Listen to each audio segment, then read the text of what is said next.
बच्चों कैसे हो, ठीक हो तुम लोग? हाँ, आज हम उत्तर प्रदेश का खनिज पढ़ा रहे हैं तुम लोग को, लेकिन और कुछ चीज़ें बतानी तुम लोग को जो ज़रूरी थी। ठीक है, एक लाइन सुन लो पहले। मेरी हैसियत से ज़्यादा मेरी थाली में तूने परोसा है, मेरी हैसियत से ज़्यादा मेरी थाली में तूने परोसा है, तो लाख मुश्किलें भी दे दे ये मालिक, मुझे तुझ पे भरोसा है। तो घबराना नहीं है, ऊपर वाले हैं, सब सही करेंगे। देखो कितनी अच्छी न्यूज़ मिले हैं। आज एक सूचना मिली हमको, कल रात का ही सूचना है कि 9,600 कुछ 9,000 साढ़े नौ हज़ार UPSI की वैकेंसी आ रही है। ये नोटिफिकेशन आ चुका है, UPPRB पे आप देख सकते हैं। 9,500 UPSI की वैकेंसी आ रही है। सोचे भी नहीं होगी इतनी ज़्यादा वैकेंसी, क्योंकि यह 2017, 2018 और 2019 ये तीनों साल के इंक्लूड करके वैकेंसी आ रही है, क्योंकि 2017 से SI की वैकेंसी नहीं आई है। तो 2017, 2018, 2019 ये तीनों मिलाकर टोटल 9,500 UPSI की वैकेंसी आ रही है।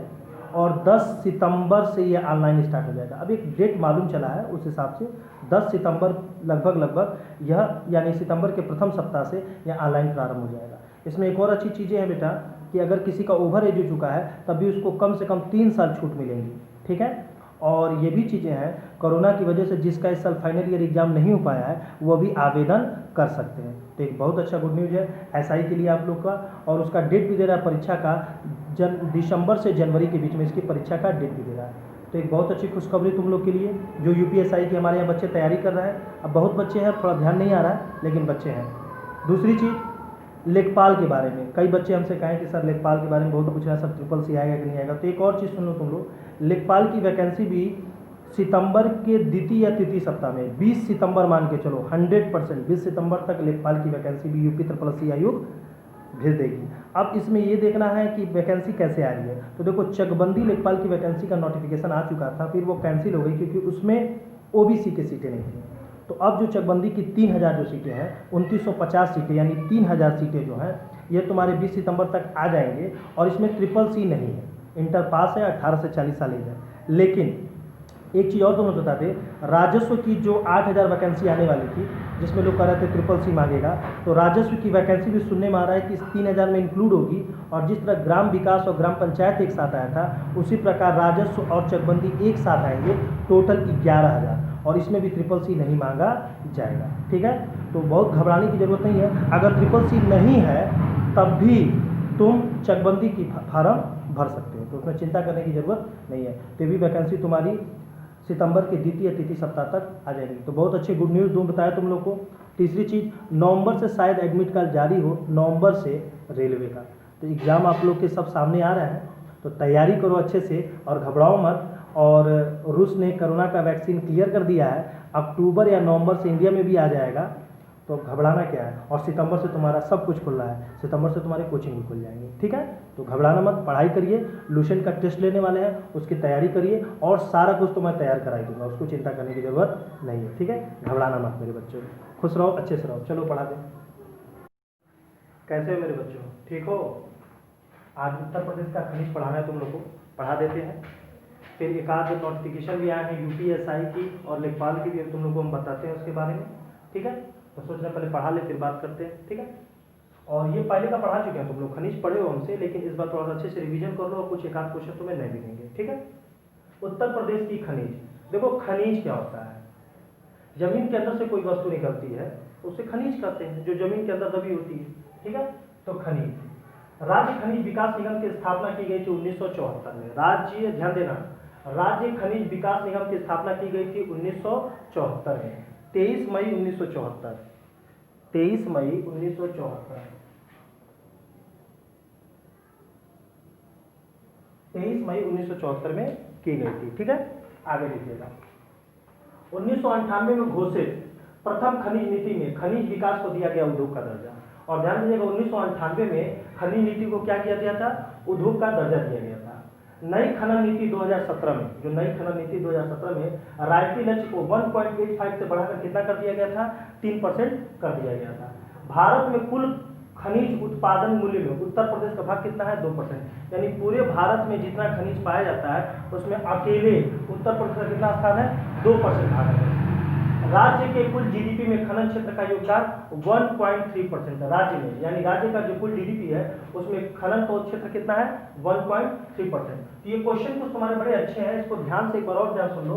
राज्य खनिज विकास निगम की स्थापना की गई 1974 में और 1998 में घोषित प्रथम खनिज नीति में खनिज विकास को दिया गया उद्योग का दर्जा, यानी 1998 में इसको उद्योग का दर्जा दिया गया।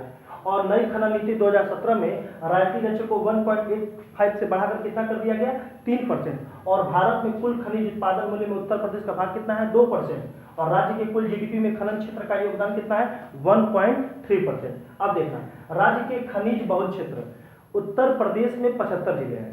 75 जिलों में से जो 11 जिले मध्य प्रदेश से सटे हुए हैं वो 11 के 11 जिले ही खनिज से संबंधित है, क्योंकि मध्य प्रदेश से सटे हुए हैं। और मध्य प्रदेश और उत्तर प्रदेश का जो तटवर्ती जो सटा हुआ क्षेत्र है वो विंध्य का पठार का क्षेत्र है, पठारी क्षेत्र है, ठीक है ना। तो 11 जिले हो जाते हैं और एक जिला आ जाता है सहारनपुर जो ऊपर उत्तराखंड से सटा हुआ है, ठीक है ना। तो टोटल 12 जिले हैं। तो देखो प्रयागराज, झांसी, सहारनपुर, मिर्जापुर, ललितपुर, जालौन, महोबा, सोनभद्र, चित्रकूट, चंदौली, बांदा, हमीरपुर, यानी ये सब जिले किससे मध्य प्रदेश से सटे हुए हैं, सीमावर्ती जो जिले हैं। तो राज्य के खनिज बहुल क्षेत्र कितने हैं टोटल 12 जिले, 11 जिले जो मध्य प्रदेश सटे हुए हैं तुम तुरंत याद कर सकते हो, और एक जो है तुम्हारे वो सहारनपुर जो उत्तराखंड सटा है वो है। राज्य के कुल खनिज उत्पादन मूल्य का लगभग आधा हिस्सा कोयले का है, यानी हमारे राज्य में जितना भी खनिज होता है उसका अकेले आधा हिस्सा किसका है कोयले का है, लगभग 47%, ठीक है।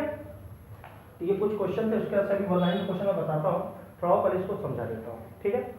ध्यान देना, इसको अगर हमको याद करना है, खनिज तुम लोग को याद कराएं, एक बार और याद कराते हैं।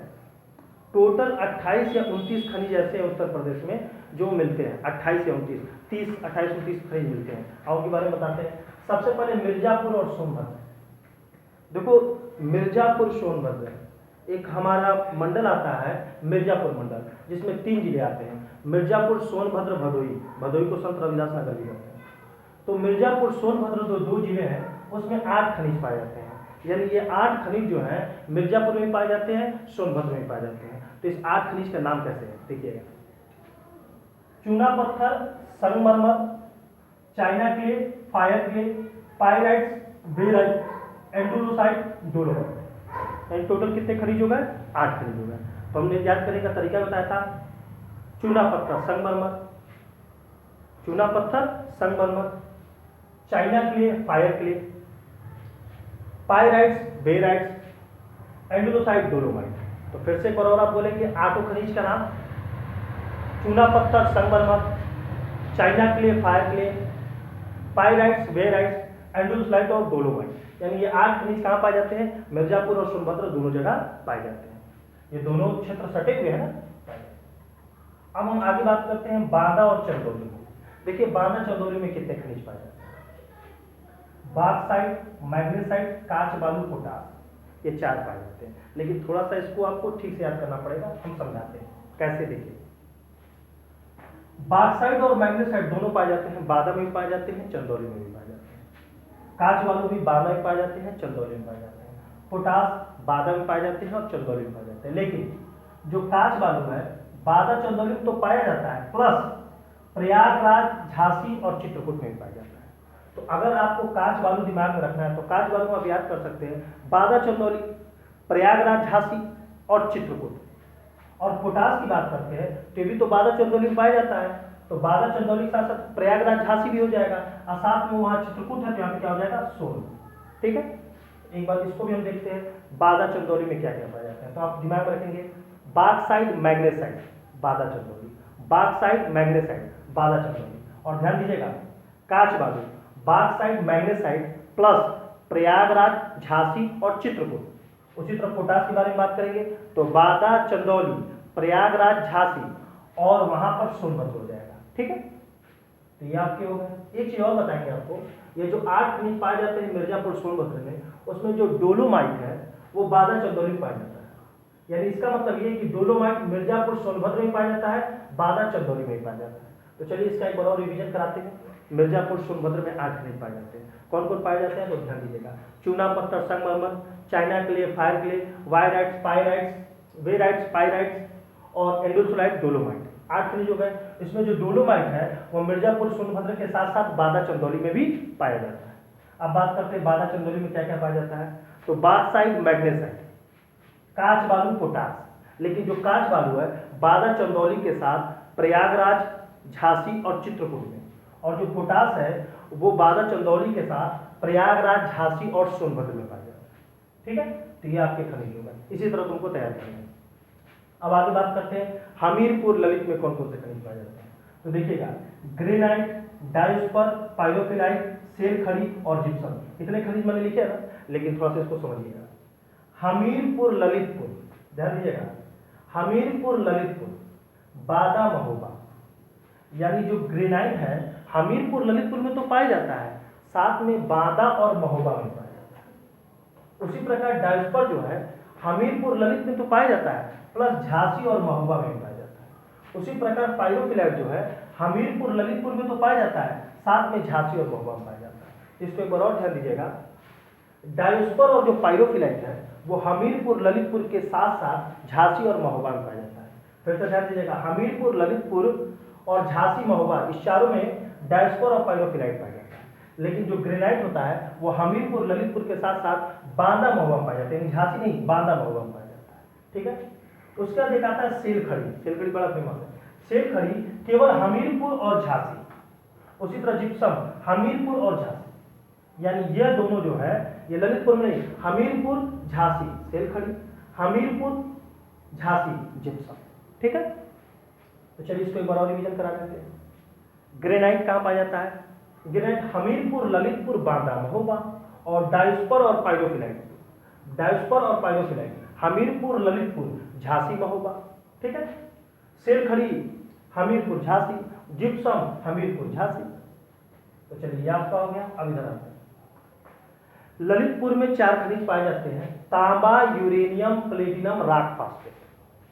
तांबा, यूरेनियम, प्लेटिनम, रॉक फास्फेट, ये कहाँ पाए जाते हैं? ललितपुर में पाए जाते हैं। सोनभद्र में कोयला और सोना, जब कोयला है तो सोना ही पाया जाएगा। और ध्यान दें, कोयला सोनभद्र में एक जगह है सिंगरौली, बड़ा फेमस है, मैं बताऊंगा। सिंगरौली एक जगह है सोनभद्र में, वहाँ कोयला के लिए विश्व प्रसिद्ध है। ठीक है ना, और साथ में सोना, यानी कोयला और सोना सोनभद्र में पाया जाता है। और तांबा, यूरेनियम, प्लेटिनम और रॉक फास्फेट कहाँ पाया जाता है? ललितपुर में पाया जाता है।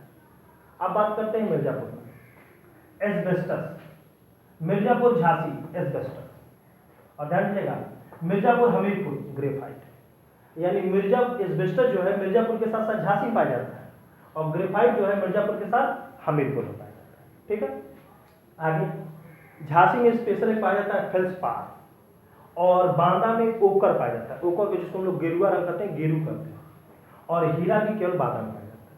तो यह आपके खनिज है जो आपके जवान पे याद होना चाहिए, क्योंकि उत्तर प्रदेश का जब आप देखो इस एग्जाम से ग्रामीण परिवेश की भी क्वेश्चन है तुम्हारे उत्तर प्रदेश में, ग्रामीण परिवेश में भी खनिज है, उत्तर प्रदेश का खनिज, और उत्तर प्रदेश में भी खनिज है, तो एक क्वेश्चन जरूर आएगा। और यह चीजें नहीं तैयार होती, यह चीजें एकदम अलग कर देता है। अगर कोई पूछ देता है तो वहाँ पे कंफ्यूजन आता है, तो अगर इसको तुम इस तक तैयार करते हो तो एक बहुत बड़ी चीज तैयार करोगे। तो चलो 1 मिनट में हम फिर से रिवीजन कर रहे हैं, इसको ध्यान देना, उसी तरह तुम लोग पढ़ लेना।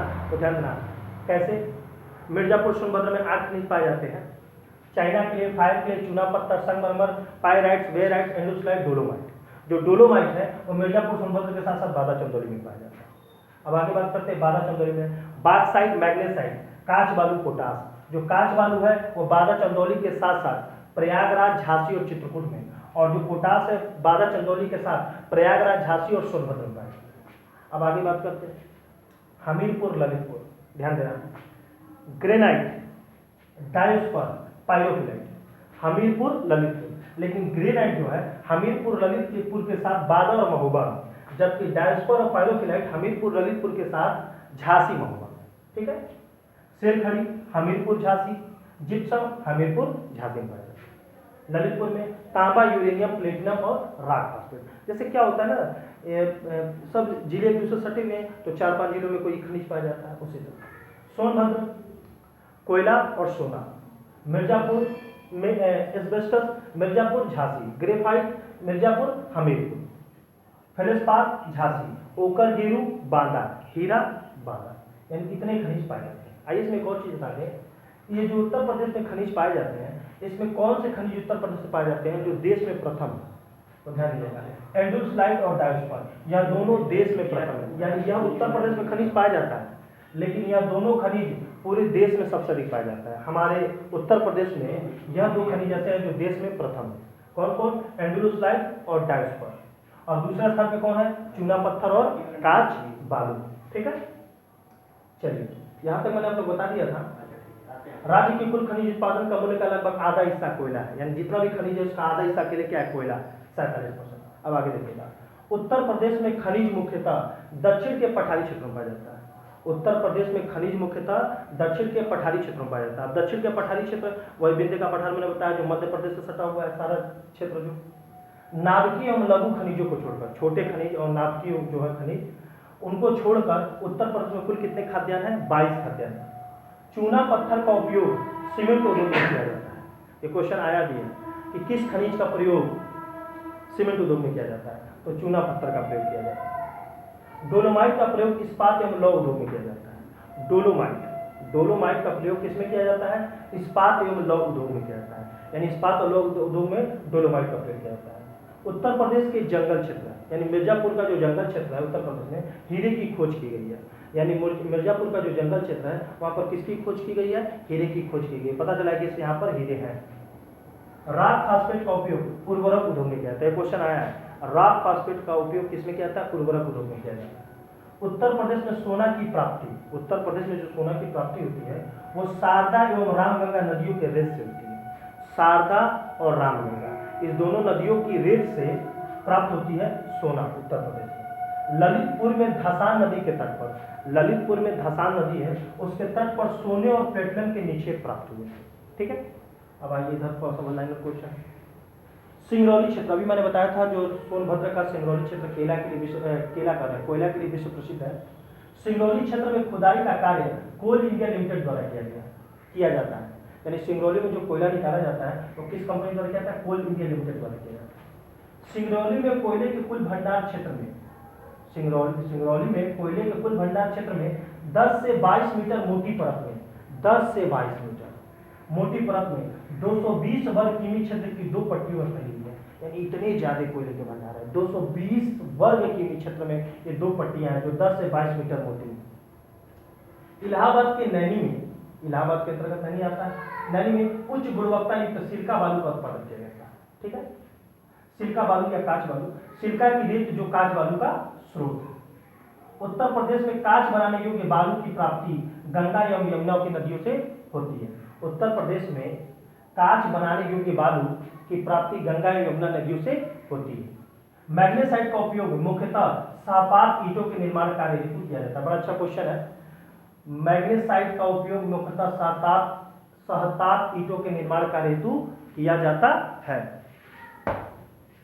आगे देखिएगा, तांबा मुख्यतः आग्नेय एवं परतदार चट्टानों में पाया जाता है। तांबा मुख्यतः आग्नेय और परतदार चट्टानों में पाया जाता है।